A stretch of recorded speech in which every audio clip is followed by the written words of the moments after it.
state of Black women in Los Angeles. Keep it locked here for details on how to join us for this groundbreaking symposium examining the unique challenges, triumphs, and contributions of Black women in Los Angeles in the areas of education, healthcare, community leadership, cultural and political contributions. This public convocation will provide a critical forum to address the specific social, economic, and political realities facing Black women in LA today.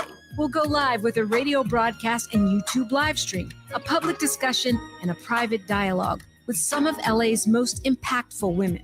It's an affirmation of Black women standing at the intersection of race and gender in times of adversity while demonstrating remarkable resilience and leadership. We will listen and we will speak out and be heard, all in service of finding opportunities and solutions. Please plan to join us in celebrating our 4th anniversary by amplifying the voices of Black women. For more on our symposium and 4 events celebrating 4 years on the air, simply stay tuned or keep an eye on KBLA1580.com and help make this Juneteenth more jubilant with all of us at KBLA Talk 1580.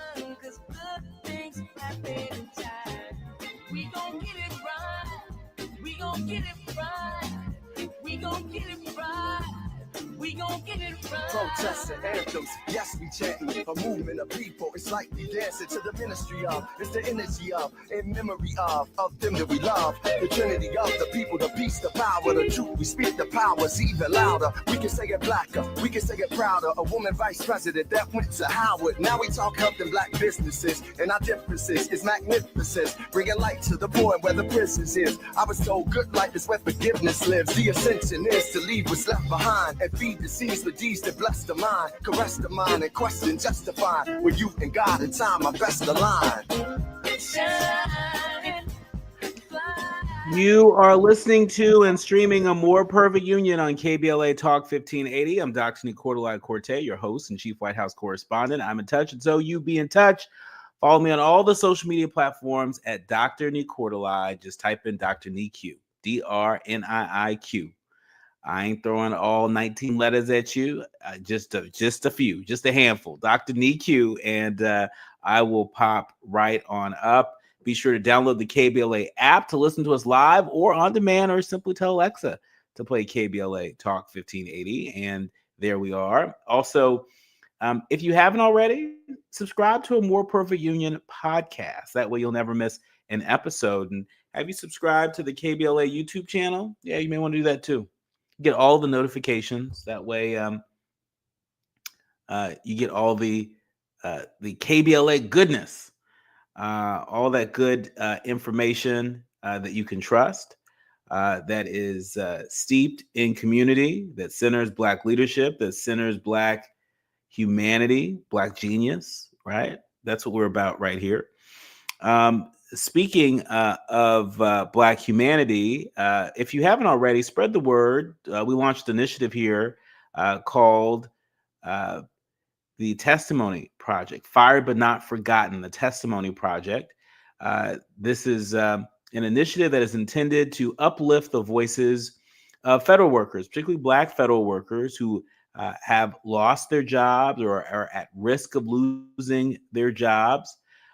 We know that there's a long history in our community of a lot of Black folks who got that good government job that allowed them to be able to care for their family, to climb into the middle class, to achieve some level of economic stability, if not economic mobility. And all of that is at risk. I mean, I was reading something the other day that was talking about how we might be witnessing, sort of the next great migration out of the DC, Maryland, Virginia area because of these mass firings by the federal government. And so we want to hear from you. Be sure to email us at info@smileyAudiomedia.com. That's info@smileyAudiomedia.com. You can also utilize the open mic feature on the KBLA app to record your story and press send. But make no mistake about it, We want to hear from you, and we've got your black. All right. Now it's time for your national news roundup. It's time for you to decide the good, bad, and ugly headlines of the day. Kicking us off, The Guardian is reporting that a U.S. Senator introduces a conflict of interest bill aimed at Elon Musk. A Democratic senator has introduced a bill that would prohibit awarding government contracts and grants to companies owned by special government employees, taking aim at Elon Musk, the SpaceX and Tesla CEO. The bill, authored by Jeanne Shaheen, the longtime Democratic New Hampshire senator, is an attempt to prevent conflicts of interest, and was crafted in response to Musk's role in the White House, where Donald Trump has designated him a special government employee, according to Senate aide. Yeah, special government employees, which also include many members of Musk's so-called Department of Government Efficiency team, serve a limit of 130 days and are exempt from some financial disclosure rules. And so Shaheen's bill would specifically block an executive agency from awarding a contract, a grant, a cooperative agreement to any company in which the beneficial owner was a special government employee with more than 5% ownership stake. Senate Republicans, who hold the chamber's majority, have shown little interest in backing any attempt to rein in Musk's power or compel more transparency into his actions. However, Trump has repeatedly defended Musk against criticism. And so a lot of people are saying Democrats fight back, fight back, fight back, right? And so the Democratic senator from New Hampshire, I suppose this is her way of not just fighting back, but forcing Republicans on the record to have to defend, their lack of interest in reining in Elon Musk. You can't have it both ways, right? You can't say, "Oh my gosh, I wish Doge would slow down," or "I wish they would apply a scalpel instead of a sledgehammer or a blowtorch," as someone once said. But then turn away from the opportunity to actually rein him in using your power as a sitting United States senator. And so we'll see how that thing develops. But moving along, NPR is reporting that the U.S. says it's now monitoring immigrant social media for anti-Semitism. Have you checked your social media today? Can you imagine if somebody cherry-picked something from your social media and made you into something that you weren't? And which has huge implications in terms of your wellness, in terms of your safety, in terms of your job. Well, U.S. Citizenship and Immigration Services has announced it will begin screening immigrant social media for evidence of anti-Semitic activity as grounds for denying immigration benefit requests. The screenings will affect people applying for permanent resident status, as well as foreigners affiliated with educational institutions. The policy will go into effect immediately. And a statement issued just this morning, the Department of Homeland Security said that it will, quote, protect the homeland from extremist and terrorist aliens, including those who support anti-Semitic terrorism, violent anti-Semitic ideologies, and anti-Semitic terrorist organizations such as Hamas, Palestinian Islamic Jihad, Hezbollah, or the Houthis. The announcement comes following the highly publicized arrest and detention of pro-Palestinian student activists such as Mahmoud Khalil and Rumesa Ozturk, who the government alleges, keyword, alleges, engaged in anti-Semitic activity. Their lawyers deny those allegations. So this is not a good move for those of us that enjoy free speech protections. It's not a good thing. For those of us who work in jobs where, free speech is important in order to do your job, it's not a good thing. For people exercising their right to protest, to peacefully protest, not a good thing, right? For people who believe in due process, well, okay, if you think I did something and you're accusing me of something, I have a right to a lawyer. I have a right to a lawyer. I have a right to present a defense to a jury of my peers, right? I have a right to due process. All of these actions skirt around that, and that is what makes them so dangerous. And so don't just think, okay, well, that's happening to them. No, no, no. It's also happening to all of us. Moving along in more uplifting news, shall we say. The Yale Daily News is reporting that 2 Yale juniors, not one, but 2, have raised $3.1 million to redefine social networking. 2 Yale college juniors, Sean Hargroves, who's class of 2026, and Nathaniel Johnson, also class of 2026. They've raised $3.1 million to launch a series in AI-powered platform that curates connections between users based on their needs. Now, these 2 met at a Yale Entrepreneurial Society their freshman year. They host a podcast called the Founders Series, where they interview Yale startup owners about their entrepreneurial journeys. And these folks bonded over their shared experience as Black students in the Ivy League. Now, guess what they're doing? They are focused on democratizing access to social networks and changing perceptions of entrepreneurship by launching their own startup. So users joining the Series network, that's what they call it, they're able to make requests for support from other users, whether it be in entrepreneurship or business. The request is made to an AI-powered agent, which then scours the network to introduce the users to potential members of value. The $3.1 million round is led by the venture firm Parable, and the product has also attracted business angel investors such as Steve Huffman, the CEO of Reddit, and Edward Tian, a founder of GPT-0. And so be inspired by the innovation that is afoot in this country, that is it's afoot and being led in part by folks in our community. They saw how LinkedIn works, and they said, we can create something that adds a value that they don't currently see in LinkedIn, which really, dominates the industry in terms of what they're offering. And so, congrats to these 2 Yale College juniors, Sean and Nathaniel. We look forward to having them on the show soon to share their story.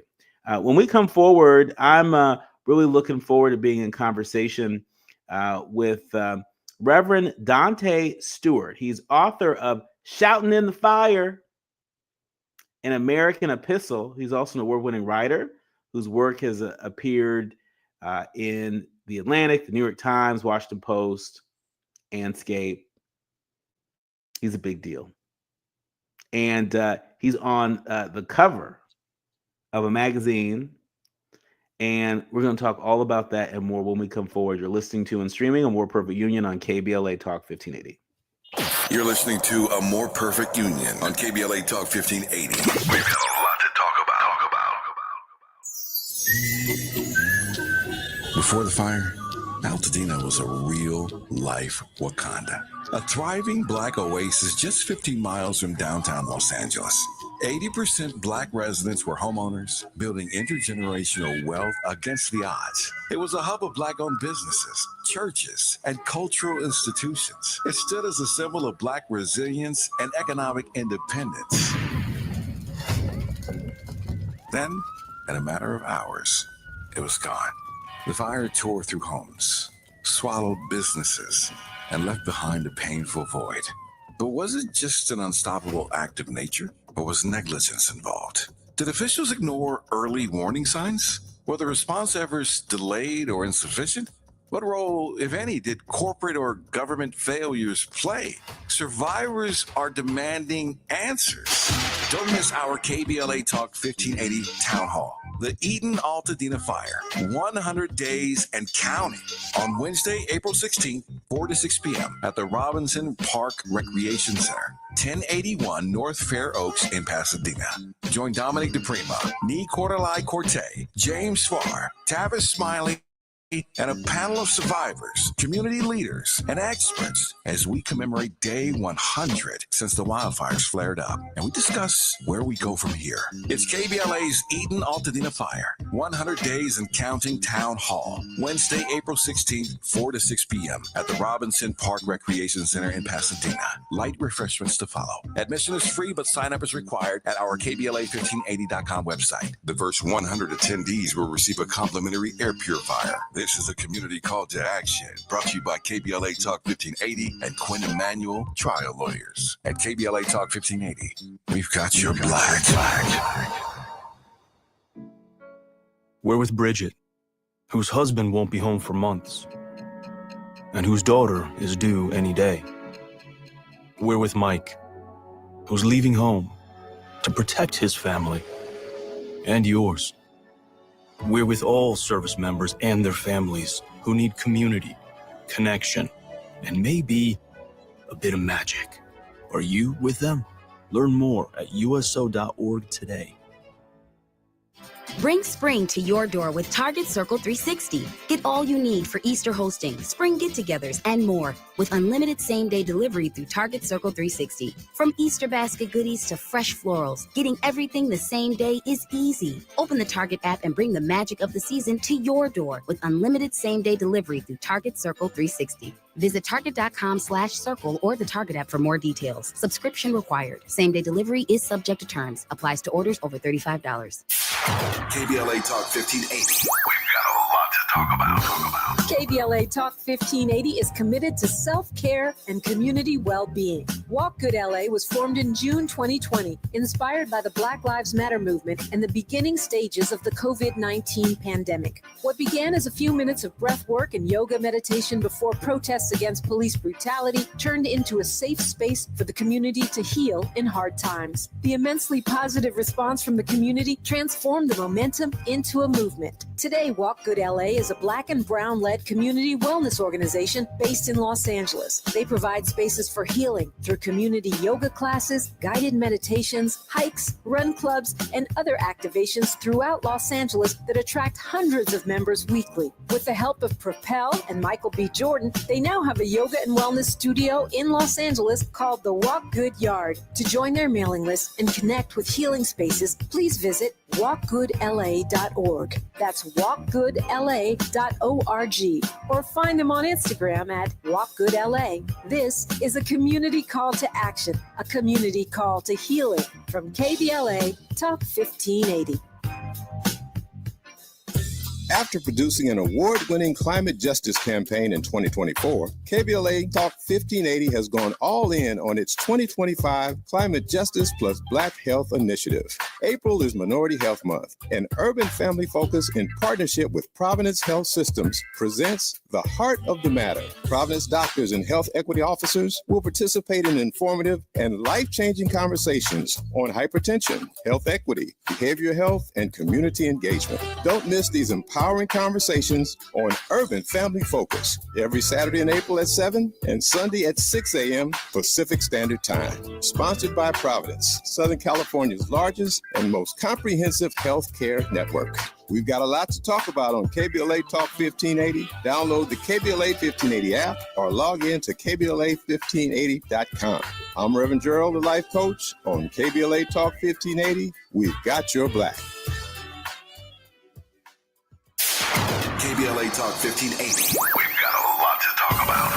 KBLA Talk 1580, connecting you with services and solutions. The Autopsy Initiative provides a second autopsy free of charge for victims' families who have lost their loved ones due to a police-related death. The services offered through the initiative include the completion of a second autopsy, disclosure of preliminary findings, and a final autopsy report.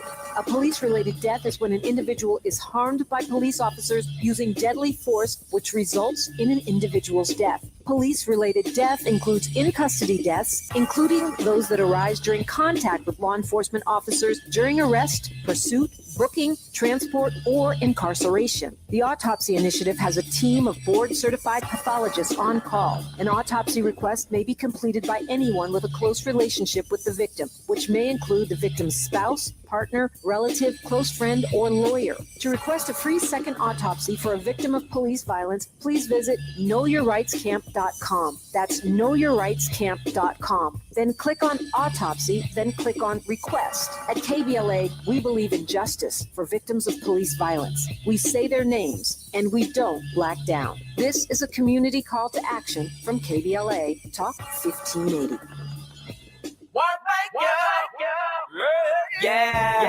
The California Crusader newspaper would like to thank all of our subscribers for their support throughout the years, proudly serving the South Los Angeles and South Bay areas for more than 40 years. The California Crusader is a multicultural, Black-owned, adjudicated newspaper that focuses on providing newsworthy information to the people in our community. We're constantly looking for ways to assist businesses in our community to connect with our subscribers. We provide low-cost, effective ways to promote your business with our reasonable and affordable advertising rates. You can participate by suggesting, sharing, and submitting your stories on the California Crusader newspaper Community Share Facebook group page, or visit our website at cal-cruise-news.com. That's calcruisenews.com. Then click on the Submit Now button located on the top right corner of the homepage, or text CCN to 42828. Again, text CCN to 42828. The California Crusader newspaper, working together to build a better community for our future. Subscribe today. We have no permanent friends or permanent enemies. Only permanent interests as we effort to build a more perfect union. You're listening to and streaming A More Perfect Union on KBLA Talk 1580. I'm Dr. Nii-Quartelai Quartey. While we await our guest, I just want to remind you all that you're invited to our KBLA Talk 1580 Town Hall, the Altadena Eaton Fire 100 Days and Counting. The first 100 attendees will receive complimentary air purifiers. Plus, we're giving away $100 gift cards to places like Safeway, Albertson, Pavilions, and Bonds. We know that eggs and things are a little expensive, and so we got you covered. So please be sure to come out on Wednesday, April 16th. We're going to be broadcasting live from 4 to 6 p.m. Pacific time at 7 to 9 p.m. Eastern. Over at Robinson Park Recreation Center, located at 1081 North Fair Oaks in Pasadena. Be co-moderating this town hall along with my friend and colleague Dominique DePrima, host of First Things First, right here on KBLA Talk 1580, as well as James Farr. James Farr, he's the host of Conversation Live, Altadena Rising. That is our show of record. That is just a down payment on our commitment to the people of Altadena, to the history of Altadena. We know that the rebuilding effort, the recovery effort, and yet and still even relief effort continues. And even when some of the national news outlets have come and gone, we got your black. We're here. We ain't going nowhere. We're going to see this through. Because that's what you do when you're in community. That's what you do when you believe in mutual aid for one another. That's what you do when you show up when your people need you the most. And when people need information they can trust the most. And so be sure to come out and join us. Some amazing panelists that'll be joining us, including the president of the NAACP in Pasadena, Brandon Lamar. He's going to be in the house, as well as Dr. Eshel Williams. She's a licensed marriage and family therapist. Veronica Jones, the president of the Altadena Historical Society. as well as people like Andre Coleman, the managing editor of Pasadena Now, and Ash Level, who is an organizer with Altadena Rising Collective. We're all going to be there, and I can't wait. And so mark your calendars for Wednesday, April 16th. It's timely that we come together and have this conversation. It's timely in part because of what's going on. ProPublica reports that Trump said that cuts wouldn't affect public safety. Then he fired hundreds of workers who help fight wildfires. President Trump, his executive orders shrinking the federal workforce make a notable exception for public safety staff, including those who fight wildland fires.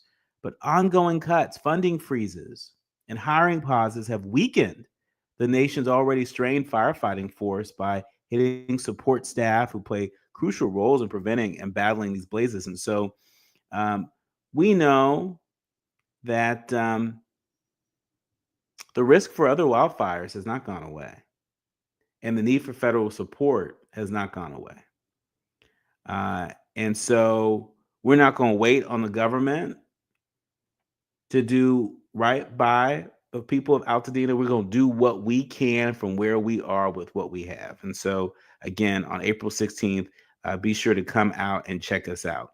When we come forward, I'm really looking forward to getting into this conversation with Dante Stewart. Dante Stewart will be joining us here. He is the author of Shouting in the Fire, an American Epistle. He's also an award-winning writer, and he's also on the cover of a magazine. We'll tell you all about it when we come forward. You're listening to and streaming A More Perfect Union on KBLA Talk 1580. If you're looking to be engaged, enlightened, and empowered about issues related to national politics, elections, identity, culture change, and social justice, you tuned into the right place. A More Perfect Union continues when we come forward.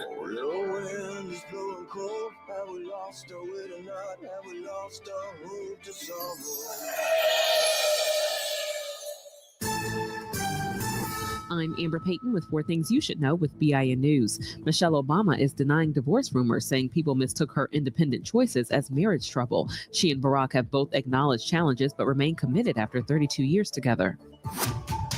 Wall Street is closing with stocks sharply higher after President Trump announced a 90-day pause on some tariffs. Stocks rose immediately after Trump unveiled the news on Truth Social. This caused the Dow Jones Industrial Average to have its biggest rally in 5 years. Virginia Beach schools in Virginia voted 6-3 to suspend DEI programs to comply with a Trump administration order linking federal funding to the removal of such initiatives. Superintendent Don Robertson expressed concern, saying the mandate puts his job at risk. And Gertrude Teresa Hodges, the first Black graduate of the Johns Hopkins School of Nursing, passed away on March 28th at her home in East Baltimore. Get BIN News on demand 24/7 on the iHeartRadio app. Silver Lake. It's a crash on the 101, making your way southbound before Silver Lake Boulevard. It's out of lanes to the shoulder, but delays are loading up out of Hollywood from Sunset Boulevard. Also, head out to Griffith Park, 134 eastbound before Riverside Drive. It's another problem with the crash. These guys also to the shoulder, delays out of Burbank from Buena Vista. And as you roll through Pomona, a crash on the 10 eastbound just past 57. Off to the right, and delays are loading up away from Kellogg Drive. Right now, there are young people across the world facing a tough choice. Continue their dream of education or drop out to help their family put food on the table.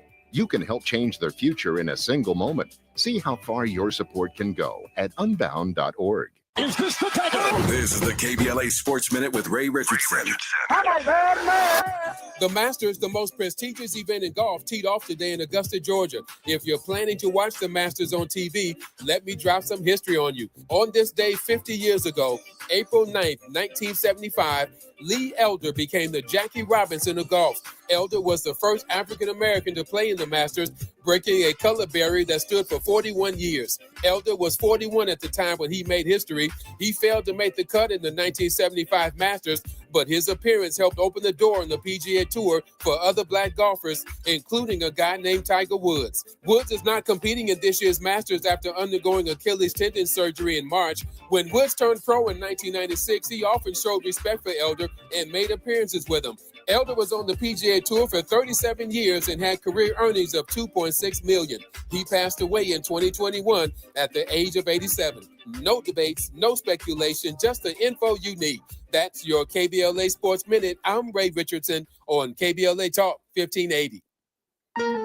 Hi, I'm Dominique DePrima, and it's almost time to celebrate KBLA's 4th anniversary, coming up Juneteenth 2025. We'll be marking the achievement with 4 key community events, including a special symposium, luncheon, and brain trust hosted by me entitled The State of Black Women in Los Angeles. Keep it locked here for details on how to join us for this groundbreaking symposium examining the unique challenges, triumphs, and contributions of Black women in Los Angeles in the areas of education, healthcare, community leadership, cultural and political contributions. This public convocation will provide a critical forum to address the specific social, economic, and political realities facing Black women in LA today. We'll go live with a radio broadcast and YouTube live stream, a public discussion, and a private dialogue with some of LA's most impactful women. It's an affirmation of Black women standing at the intersection of race and gender in times of adversity while demonstrating remarkable resilience and leadership. We will listen and we will speak out and be heard, all in service of finding opportunities and solutions. Please plan to join us in celebrating our 4th anniversary by amplifying the voices of Black women. For more on our symposium and 4 events celebrating 4 years on the air, simply stay tuned or keep an eye on KBLA1580.com and help make this Juneteenth more jubilant with all of us at KBLA Talk 1580. Lena Bloom for the Bail Project. Imagine you're stuck in a jail cell and you can't afford bail and someone offers you a way out. Just plead guilty and you can go home and kiss your kids goodnight. What do you do? What thousands have. You plead guilty whether you are or not. Cash bail makes poverty a crime. That's why the Bail Project helps those who can't afford it while fighting to end cash bail. Because freedom should be free. Brought to you by the Ad Council.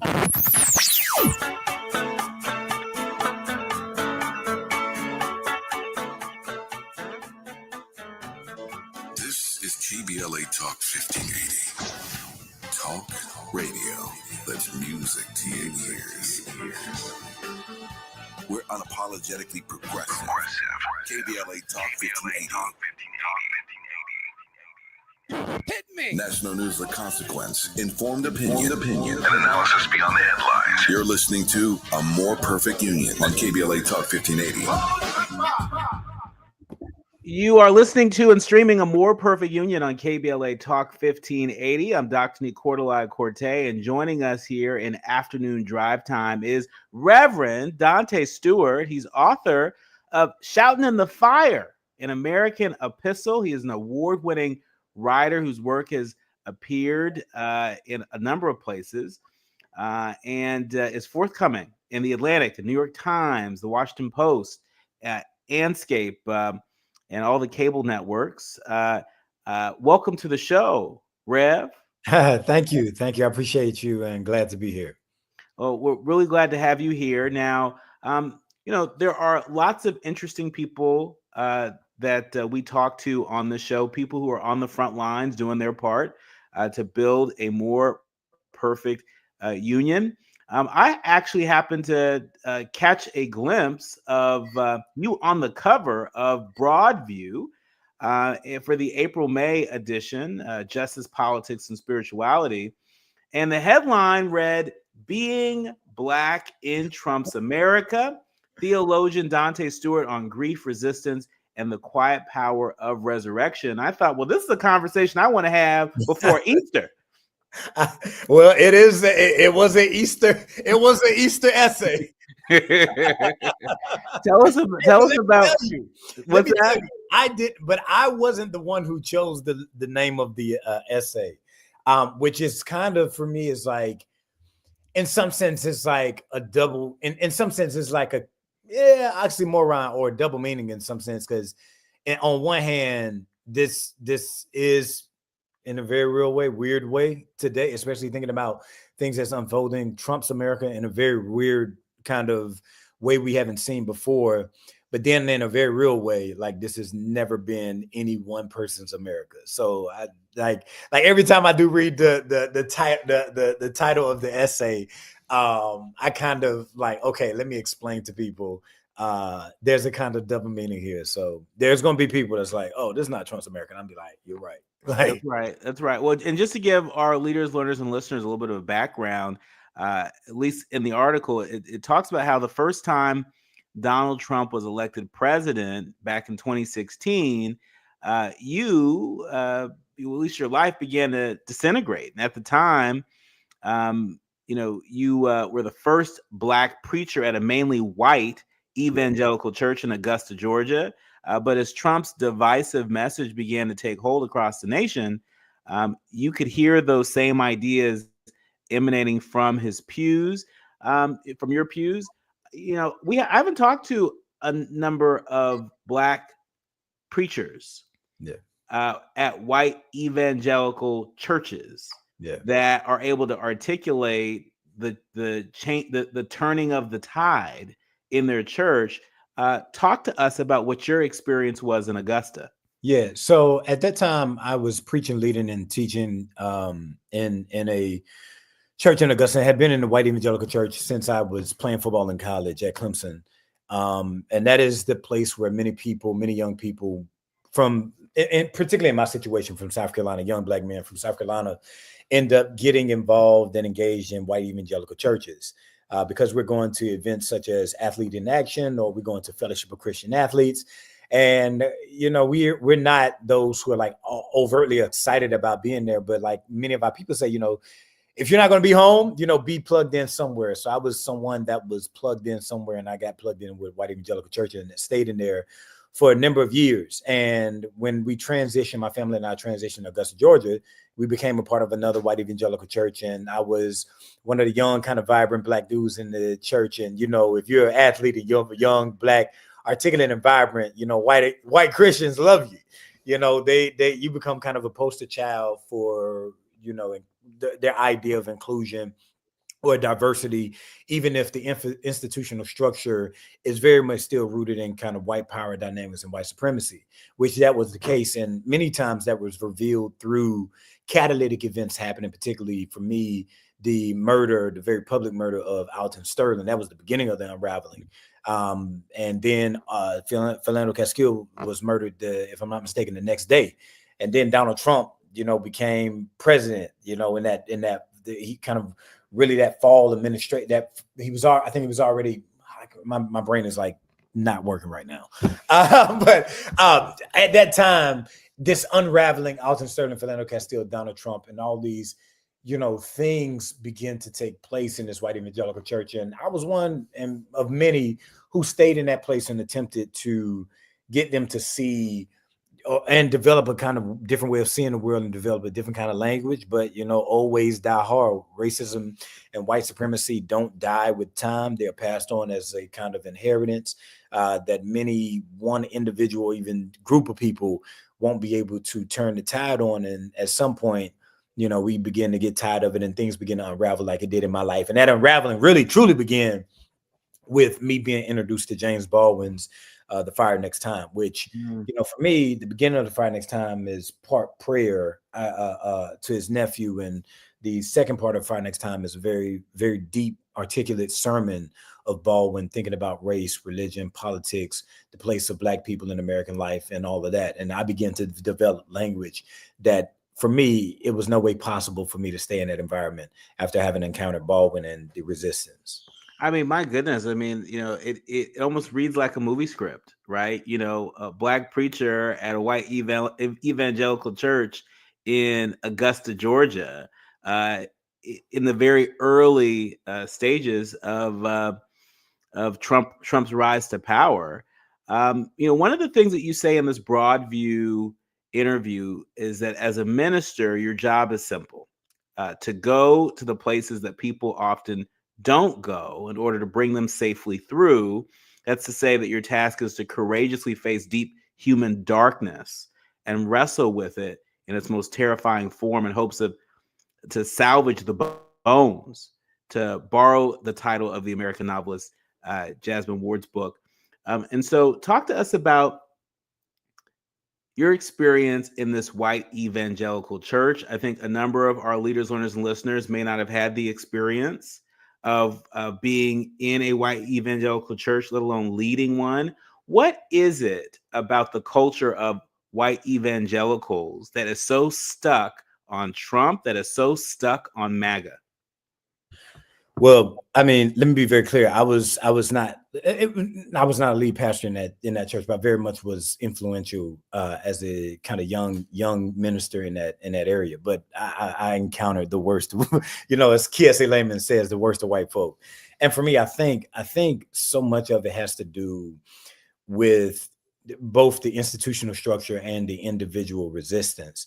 We're not dealing with something that's new. This thing is as old as American society. This thing is old as the ideas or the social constructions of race. We are dealing with, and honestly, I think, there's something, to me, like, if I'm gonna be real, I think there's something spiritual and even demonic about this relationship to Donald Trump. It goes deeper than simply reading books or actions. I mean, he holds a very serious sway, a kind of spiritual psychological force that can be called cultish.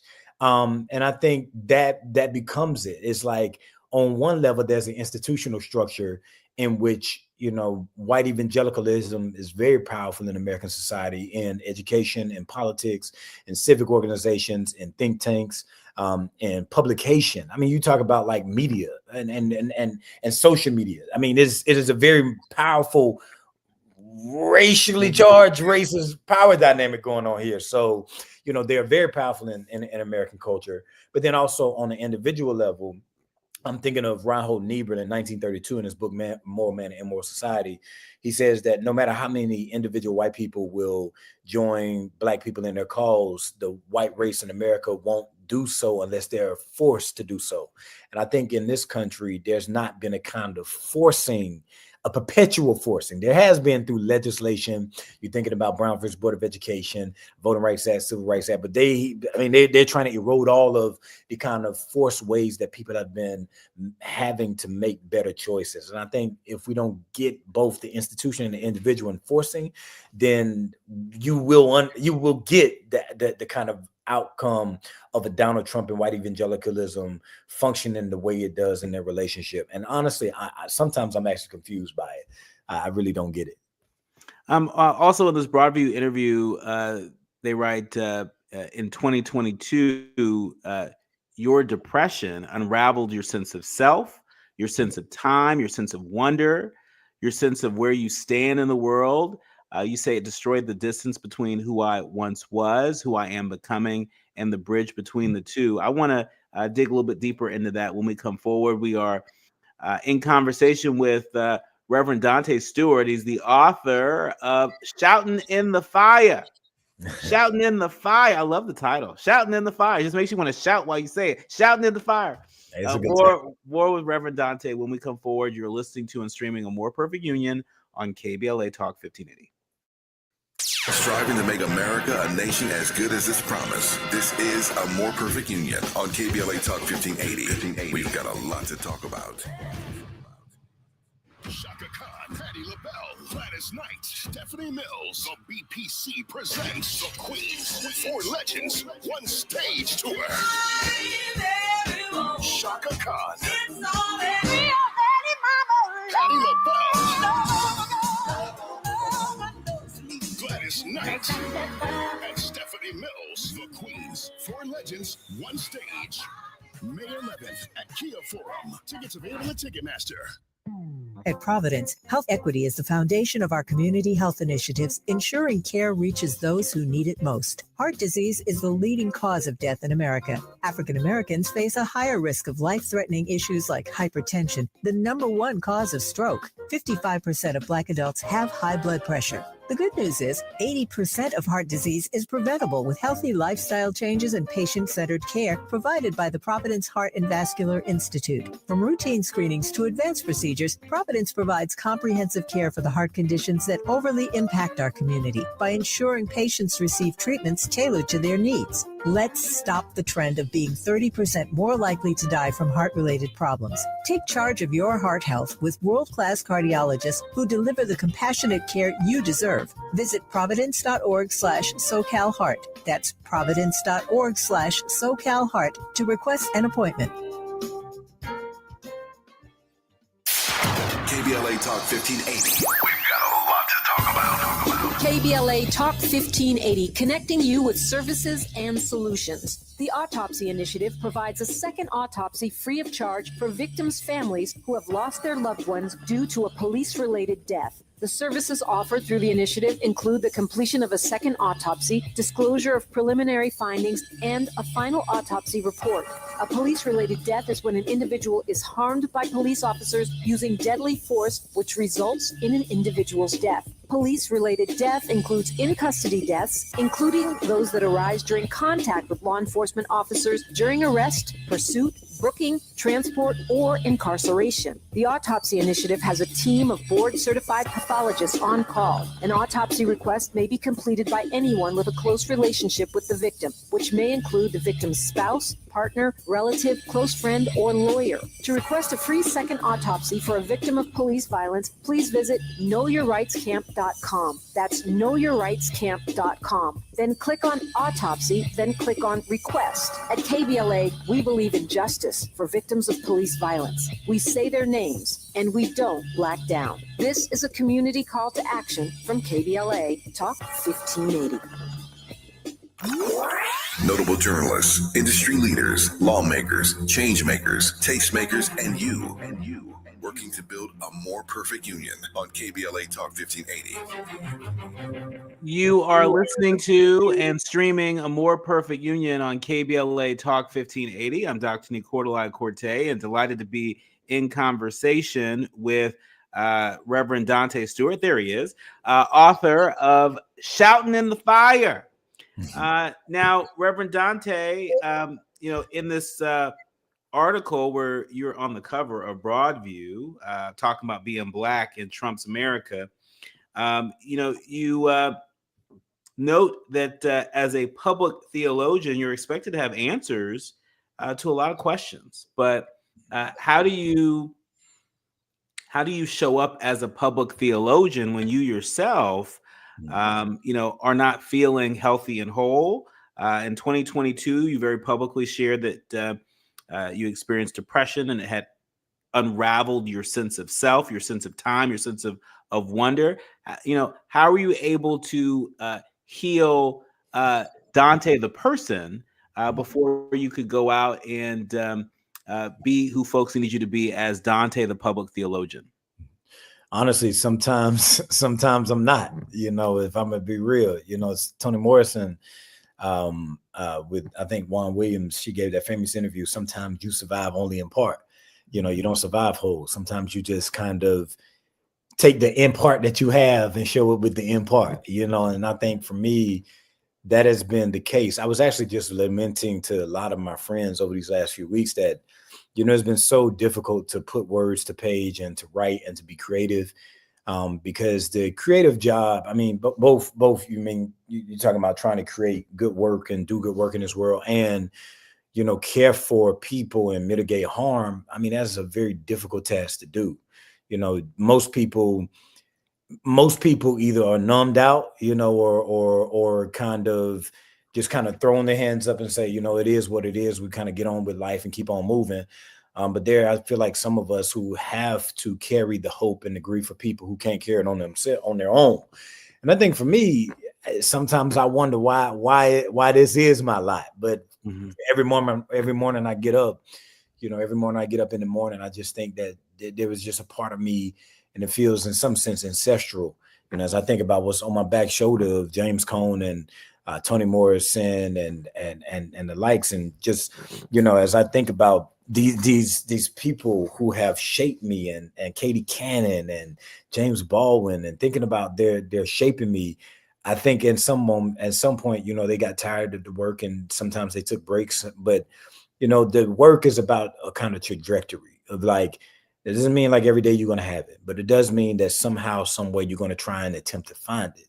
That doesn't mean you're going to find it, but the attempt accounts for something. So for me, I'm not always there, not always having the right words, but I just remind myself that sometimes in moments like this, you just got to dig deep and take whatever you do have and try and show up for others. And so talk to us about this book, Shouting in the Fire, an American Epistle. For folks who aren't familiar with, well, what's an epistle? It's essentially a letter. Yeah, indeed. But talk to us about what inspired this work, and why this work, why now? Yeah, so for me, I mean, Shouting in the Fire, which is my first book. I'm actually working on my second book right now, and it's actually a journey. It's a kind of a narrative nonfiction journey through places and sites of heartbreak to kind of see what kind of meaning personal, public, and collective heartbreak has for us, and the kind of unraveling that happens together, and what happens in the aftermath and the unfolding. And so I'm very particularly concerned about, like, my job as a writer and theologian is to go to places people find it hard to go in order to lead them safely through to the other side. And I think for me, what inspired my first book, and even this book, and all the writing that I'm attempting to do in the world, is indeed, I care deeply about people. I care deeply about stories. I care deeply about moving the world forward. And for me, it's like the writing becomes the only place in which, like, where I stand in the world makes sense. Sometimes even when I'm preaching whenever I do preach at church, because I'm on staff at Tabernacle Baptist Church here in Augusta, and I'm not as visible. I mean, I'm visible, but I'm not as every day as I used to be, which is cool. And my church has been amazing in that way to kind of let me be both, Reverend Dante Stewart and the writer Dante Stewart. But sometimes even having a word, as having a kind of theological or religious word doesn't make sense. And sometimes you just try and figure out to take what you have, and share it with vulnerability and authenticity. And when people encounter vulnerability and authenticity, wherever it stands at in the world, whether it's hopeful or whether it's despairing, people will resonate with it because it gives us language for what we're going through. And so for me, my book, Shouting in the Fire, and all the work that I'm trying to do is just simply trying to give people language for what we're going through right now. And hopefully, as people begin to name their experience and they wake up the next morning, they find something to hope in and believe in. And if they don't hope and believe, they at least find something to live for. Speaking of giving people language, how would you describe this moment in history? I mean, I've been listening to a lot of hot takes that people have about this particular moment in American history and world history. I was listening to Eddie Glaude Jr. recently on MSNBC. Really say the thing that I've heard a number of people say, certainly off air, is that America chose Donald Trump over Kamala Harris, somebody who was convicted 34 times. We all know the rap sheet at this point. Someone who is doing exactly what he said he would do. She laid out on day one, I'll have a to-do list, he'll have a retribution list or a hit list, whatever you want to call it.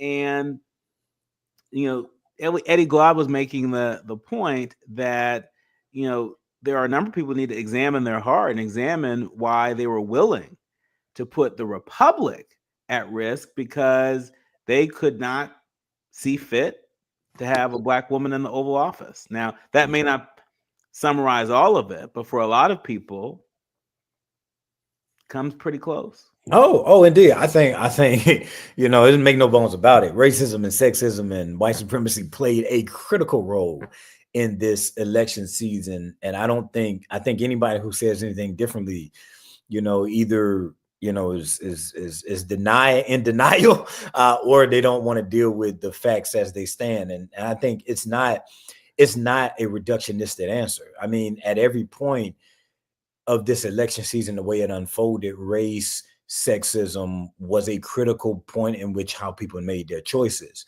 I mean, and you think about the ways in which I feel like, part of this election season, one of the things that was unprecedented is the ways in which technology and social media in this particular election season, taking the real legitimate grief of people and exploiting the real legitimate grief of people and to what I deem to be, I think, manipulation of their choices, because many people, when I was talking to them on the ground, they wasn't responding to what Vice President Harris was saying. They was responding to what they heard she said through social media.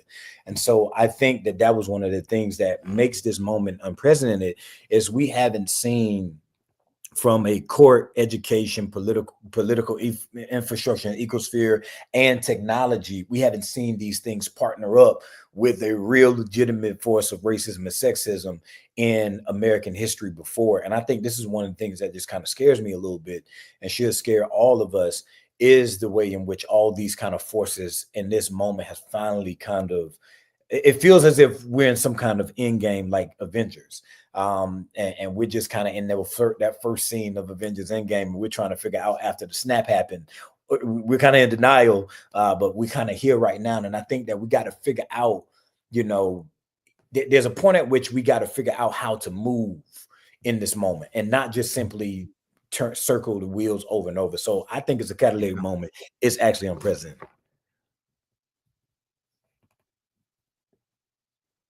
And because you are on the ground in Georgia, which was a battleground state, and so I'm sure you saw a lot.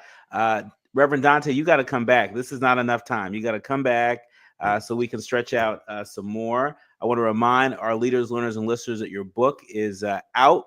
It's called Shoutin' in the Fire, an American epistle from this award-winning writer and public theologian. We appreciate you for being here with us. We also want to say a big thank you to all of our leaders, learners, and listeners for tapping in. It takes a village to produce a more perfect union. Our thanks to our executive producer, Tavis Smiley, our sound engineer, Andy, our producers, Faraji, Kim, and Art, and of course, each and every one of you. Remember, don't panic, organize. Do what you can from where you are with what you have.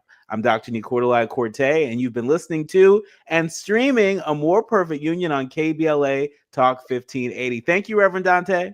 Oh, thank you. It's my pleasure. God bless you.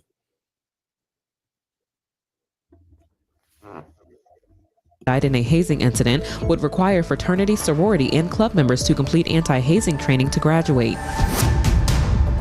Black Rep. Stephen Horsford is slamming the Trump administration after learning about